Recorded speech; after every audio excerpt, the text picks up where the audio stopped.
একমাত্র পুত্র হই দক্ষর তোমার পরা সম্মলাভ করার পাবে নাম হল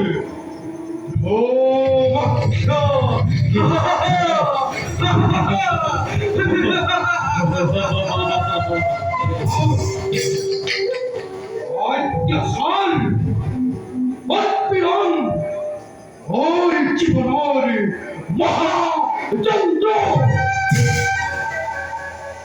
রাজার দেহর পরা নিগলিত রক্ত সকল পানিয়ে মুখ উৎখারিত করে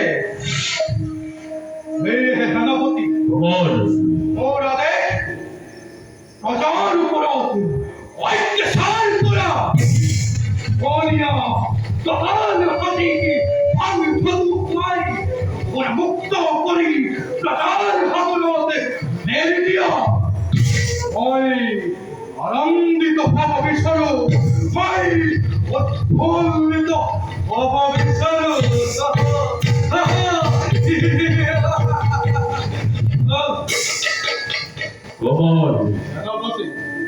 তোমার আদেশময়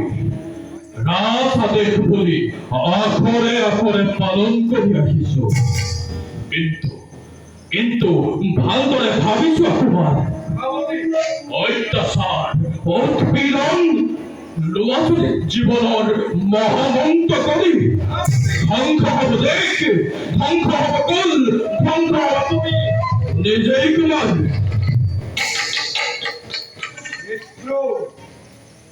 হরতন্ত্র আর ভাগ্য আছে মূল বিরুদ্ধে মৃত্যু করিব আর গুণা সেনাপতি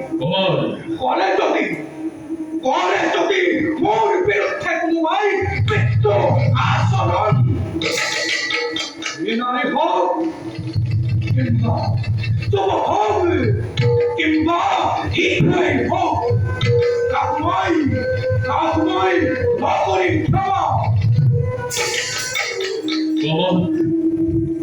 রাজা কর্ণদত্তর তুমি একমাত্র সন্তান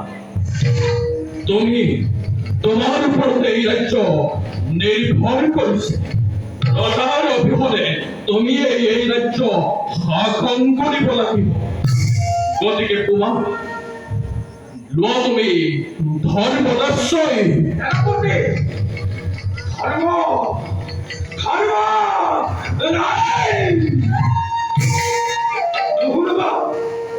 নুহুরবা তুলাই মোক ধর্মর মহিলা ন্যায় অন্যায় মই এত নকর বিচার করে যাম মাথু অকথ্য নিজর মাত্র করি ওর দেখ রাত হাতে ঘুরি পরে যাব ফলন কুমার তুমি জানালে ইয়ার পরিণাম ভয়ঙ্কর। আই বলিলাম ওর কথা চিন্তা করে ভীরু জানে কিন্তু ভাই ভীরু নহয় ভাই কাপুরুষ নহয় ভাই উন্মাদ ভাই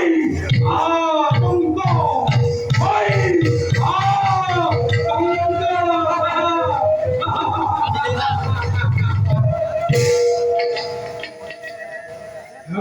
কুমার, কতদিন ধরে ওর মনে কথা কি কুমার? মই মৃগয়া রয়েছে ভবিষ্যৎ এই ক্ষেত্রে তোমার মতামত কি? কিন্তু কুমার, মহারাজের তোমাকে অনুমতি করিব প্রদান। সেনাপতি কুমার, মহারাজার মই একমাত্র সন্তান বললাম চাও আমি পিতৃর পথে কালী নয় প্রভাতে যাত্রা করিব আমি মৃগয়ার হেতু। বলা কুমার,